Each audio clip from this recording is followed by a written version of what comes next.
തരംഗം ആവർത്തിക്കുമോ എന്ന ചോദ്യത്തിന് രാഹുൽ ഗാന്ധി വന്ന് പ്രധാനമന്ത്രിയായി ഭയങ്കര വിജയത്തിന്റെ ആ ഒരു തരംഗം അല്ലെങ്കിൽ ഇന്ത്യയുടെ പ്രധാനമന്ത്രിയെ വയനാട്ടിൽ നിന്ന് തെരഞ്ഞെടുക്കുന്നു അങ്ങനെയൊക്കെയുള്ള ഒരു സോ കോൾഡ് തരംഗമാണ് 2019 ക്ലെയിം ചെയ്തത്. അങ്ങനെ ഒരു തരംഗം പോയിട്ട് തരംഗത്തിന്റെ താ പോലും ഇക്കുറിയില്ല എന്നുള്ളതാണ് എൻ്റെ അഭിപ്രായം.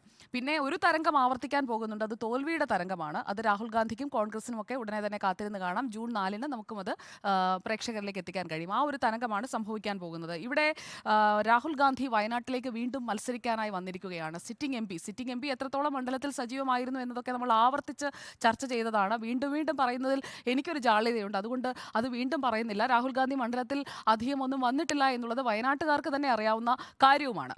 ഇനി ഇന്നത്തെ വിഷയത്തിലേക്ക് വന്നു കഴിഞ്ഞാൽ, ഇന്ന് രാഹുൽ ഗാന്ധി പത്രികാ സമർപ്പണത്തിന് വന്നു.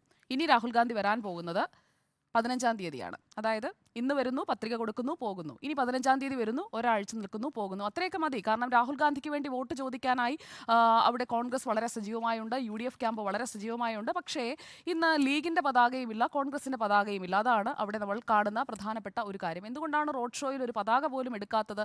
അത്രയ്ക്കൊക്കെ പ്രചാരണങ്ങളെ അല്ലെങ്കിൽ മറുവാദങ്ങളെയൊക്കെ പേടിച്ചിട്ടാണോ എന്നൊരു ചോദ്യം ഇതിനകം തന്നെ ഉയർന്നു കഴിഞ്ഞു. നികേഷ് സാറിന്റെ ചർച്ചയിൽ നമ്മൾ ആ ചോദ്യം കേട്ടതാണ്. വയനാട്ടിലെ ഏത് പ്രശ്നത്തിനാണ് കഴിഞ്ഞ 5 വർഷം കൊണ്ട് രാഹുൽ ഗാന്ധി പരിഹാരമുണ്ടാക്കിയത്? 5 വർഷം MP ആയിരുന്നു. വാഗ്ദാനങ്ങൾ കുറെ ഇപ്പോഴും വന്ന് നൽകുന്നുണ്ട്. ന്യായ യാത്രയുമായി ബന്ധപ്പെടുത്തിക്കൊണ്ട് ന്യായം ഉറപ്പാക്കുമെന്നുള്ള വാഗ്ദാനമാണ് ഇപ്പോൾ എന്തായാലും ഇന്ന് കൊടുത്തിരിക്കുന്ന പ്രകടന പത്രികയിൽ ഉള്ളത്, അല്ലെങ്കിൽ അദ്ദേഹത്തിന്റെ ഗ്യാരണ്ടി കാർഡ് അങ്ങനെയാണ് പറയുന്നത്. രാഹുൽ ഗാന്ധി കൊടുത്ത ഗ്യാരണ്ടി കാർഡിലുള്ളത് 5 കാര്യങ്ങളാണ്. അപ്പോൾ കഴിഞ്ഞ 2019 പറഞ്ഞ വാഗ്ദാനങ്ങളൊന്ന് ഞാൻ പറയാം. വയനാട്ടിലെ വന്യമൃഗ ആക്രമണത്തിന് പരിഹാരം ഉണ്ടാക്കും. അത് ഇന്നും പറഞ്ഞിട്ടുണ്ട്, 2019 പറഞ്ഞു. ഒരു പരിഹാരവും നമ്മൾ കാണുന്നില്ല. കൂടുതൽ കാട്ടാൻ ഇറങ്ങിയതല്ലാതെ മറ്റൊരു മെച്ചവും രാഹുൽ ഗാന്ധിയുടെ 5 വർഷക്കാലത്തെ വയനാട് ഭരണത്തിൽ നമ്മൾ കാണുന്നില്ല. രാഹുലിനേക്കാൾ കൂടുതൽ തവണ കാട്ടാന വന്നു എന്നൊക്കെ ആളുകൾ പരിഹസിക്കുമായിരിക്കും. ഞാൻ എന്തായാലും പരിഹസിക്കാനൊന്നുമില്ല. പിന്നെ രാത്രികാല യാത്രാ നിരോധനം, അതിന് പരിഹാരം ഉണ്ടാക്കുമെന്ന് പറയുന്നു. വയനാടിന് റെയിൽ കണക്ടിവിറ്റി നൽകുന്ന നിലമ്പൂർ നഞ്ചൻകോട് പാത നടപ്പാക്കുമെന്ന് പറഞ്ഞു. ആധുനിക ചികിത്സാ സൗകര്യങ്ങൾ വയനാടിന് ലഭ്യമാക്കുമെന്ന് പറഞ്ഞു. ഗോത്ര ജനതയുടെ അടിസ്ഥാന പ്രശ്നങ്ങളെല്ലാം പരിഹരിക്കുമെന്ന് പറഞ്ഞു.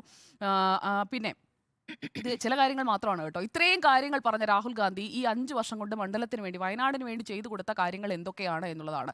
കോവിഡ് കാലത്ത് എല്ലാ MP മാരും ചെയ്തതിനപ്പുറത്തേക്ക് വേറൊന്നും രാഹുൽ ഗാന്ധിക്കും അവിടെ ചെയ്യാനുണ്ടായിരുന്നില്ല. പിന്നെ പറഞ്ഞത് പ്രളയമാണ്. 2 പ്രളയങ്ങൾ, മഹാപ്രളയവും അതിനുശേഷമുള്ള 2019 പ്രളയവും. 2018 മഹാപ്രളയം, 2019 രാഹുൽ ഗാന്ധി MP ആകുന്നത്.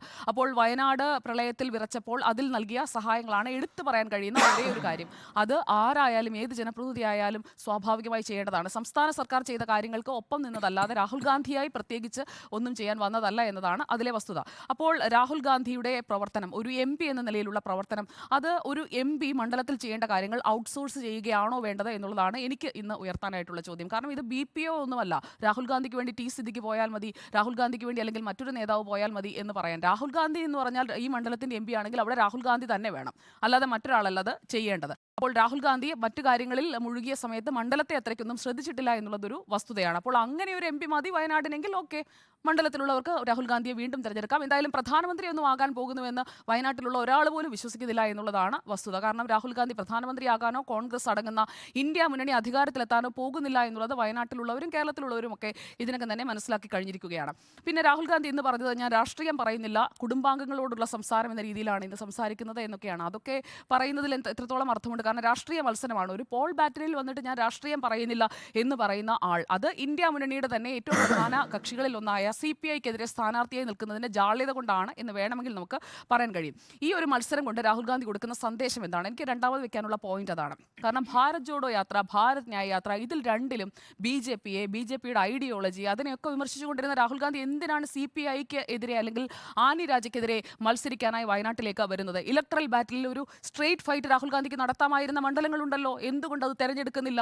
എന്തുകൊണ്ടാണ് ആനിരാജയായിട്ടുള്ളൊരു പോരാട്ടം? ഇപ്പോൾ സുരേന്ദ്രൻ വന്നു, പക്ഷേ സുരേന്ദ്രനോട് ഡയറക്റ്റുള്ള ഫൈറ്റ് മാത്രമല്ല, CPI-യുടെ സ്ഥാനാർത്ഥി, CPI-ക്ക് അവിടെ നല്ല വോട്ടുകളുണ്ട്. അപ്പോൾ CPI-ക്കെതിരെ മത്സരിക്കാനായി വയനാട്ടിൽ വന്നു നിന്നുകൊണ്ട് ഒരു ദേശീയ തലത്തിൽ നടക്കുന്ന തെരഞ്ഞെടുപ്പിൽ രാഹുൽ ഗാന്ധി കൊടുക്കുന്ന സന്ദേശം എന്താണ്? തമിഴ്നാട്, തെലങ്കാന, കർണാടക, സൗത്തിൽ മത്സരിക്കണമെങ്കിൽ ഈ 3 സംസ്ഥാനങ്ങളിൽ എവിടെ വേണമെങ്കിലും മത്സരിക്കാമായിരുന്നല്ലോ.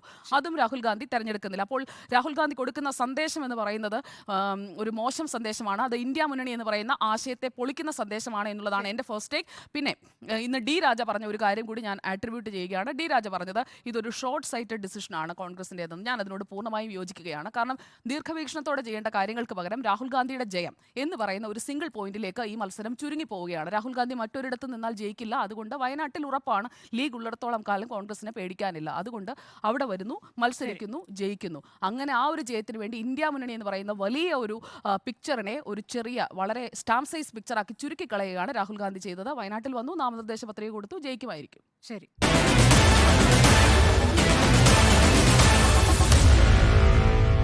Meet the editors.